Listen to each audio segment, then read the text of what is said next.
Hello viewers, welcome back to Mantra episode 3. Mostly mantras are attributed to, attached to, or pointing to certain gods, deities, demons, or angels, or any kind of such amorphous powers. If you chant mantras to a certain number of times and intending or aiming towards a deity attached to it, definitely that brings the attention of the deity towards you. Once you got the attention, then you can convert it into any such kinds of favors towards you, or if you wanted to make favor to others also, you can make use of it. Sometimes it is misused, and this favoritism of the deities or the demons and angels are misused to harm others. That is the occult field. It's the darkest occult field that many of us don't indulge into that, because we always pursue to God and try to make a positive things and positive vibration in this world. There are some other groups and some people working on the dark forces. That helps them. If they chant the mantra belongs to them, that will come and help them to do some destructive and harmful activities as the witches wishes to do or insist the deities to do for their favors. So mantra is a form of vibration that creates a binding, or it makes the communication between those who are chanting that and to the target. That target may be the Almighty or the lower level gods like deities, demons and angels. That are all depends upon the individual's interest and how they are leading their life. Let us don't indulge into any kind of darkest world parts, and let's aim for the world of light where the God exists and protects us always. Let us see how this works with a scientific background. Probably many of you might be knowing that how a radio works, but what is the technology behind that?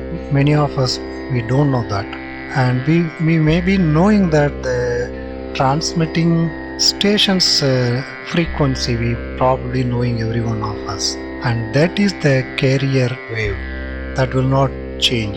All the programs recorded were embedded on this or mixed with this carrier wave and transmitted all over the world. That will be received from any kind of transmitters, receivers, and decoded into again the program outputs. So for any kind of broadcast, there is a carrier wave upon which the program frequency is embedded, and then only it gets transmitted.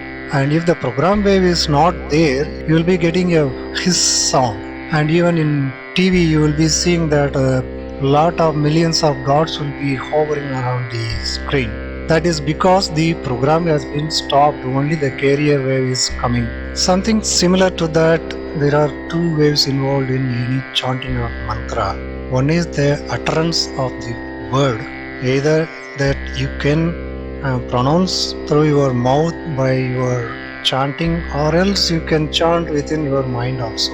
Either way. And apart from this, there is another wave produced from your brain that insisting on how the mantra should work, or the intention of the mantra and the benefit of the mantra, and how that should be produced. Either it is a positive or negative, whatever it may be. There might be some benefit out of the chanting of the mantra, right? So that will be decided by your brain wave. That is embedded into the chanting wave and mixed and spread as a electromagnetic wave into the cosmos.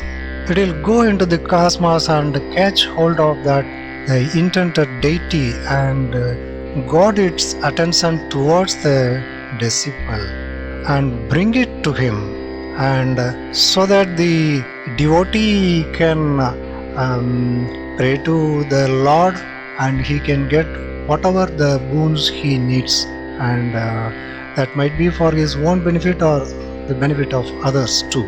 So just like telecasting frequency, mantra is also having two parts. One is the carrier wave as well as the program part also, that is handled by your brain wave.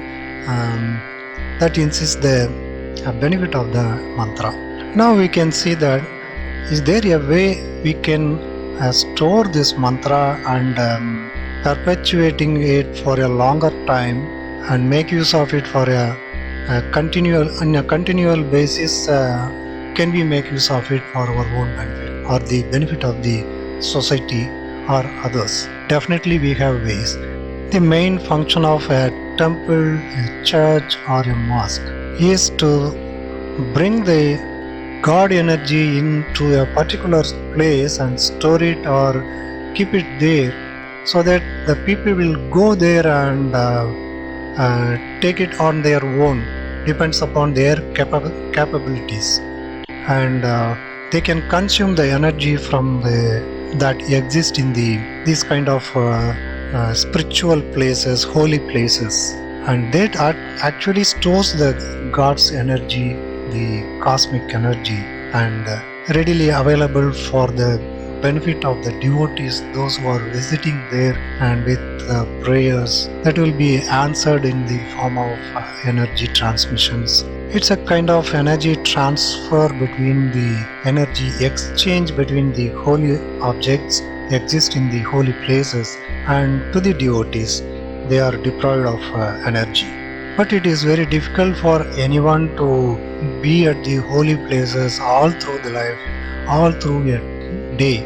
We all have different works to do.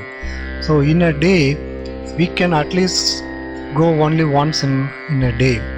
But all the remaining time, we will be engaged in different activities. Even by the time also, if we need a protection, then the respective chakras written on thin copper plates, and if we chant the respective mantras for that particular chakra, the chakras will catch hold of the energy of the magnetic waves that we are producing and keep it for a longer time. It is kind of a storage. It is like a battery that we used to carry to recharge our cell phones or some electronic item, something like that. It serves as a protection power by keep holding the spiritual energy into it. Something similar to that, there are many articles or the things that you can use it to hold the spiritual energy into it. Such things are the idols, whether it is a stone idol or metal idol. There is a practice in India that combination of 5 metals, Panchaloh.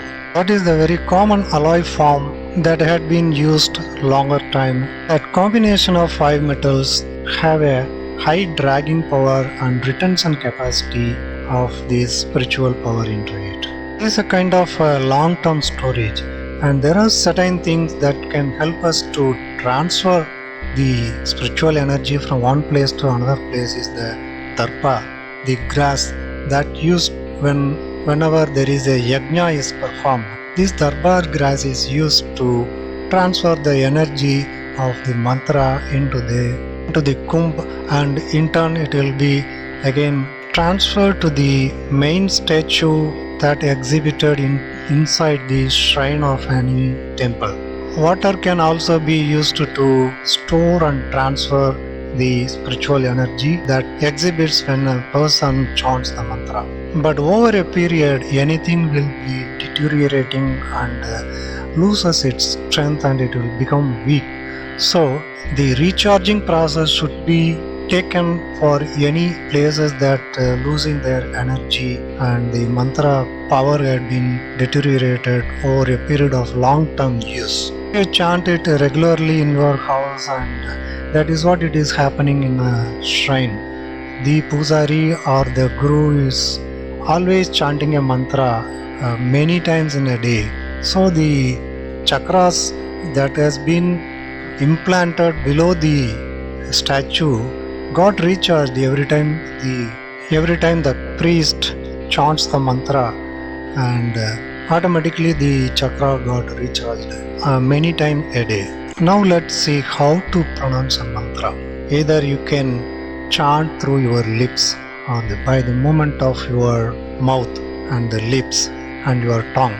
But if that is associated with a growling sound from your navel, actually the sound produced from your navel region only. If that is associated, the benefit of the mantra is little more extra.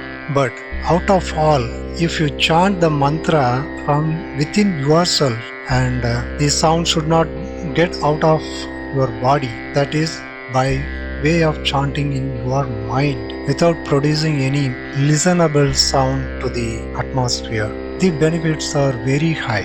Instead, if you are using a mic and a speaker, try to publicize your activity that you are chanting a mantra, expecting someone to appreciate your activity and think that you are doing a very good job, something like that. You are attracting someone's attention that you are doing a chanting of mantra. All the energy will be drained over in the atmosphere and you will not going to get any benefit out of your chanting of mantra through this way of chanting through mic and using a speaker to spread out in the air.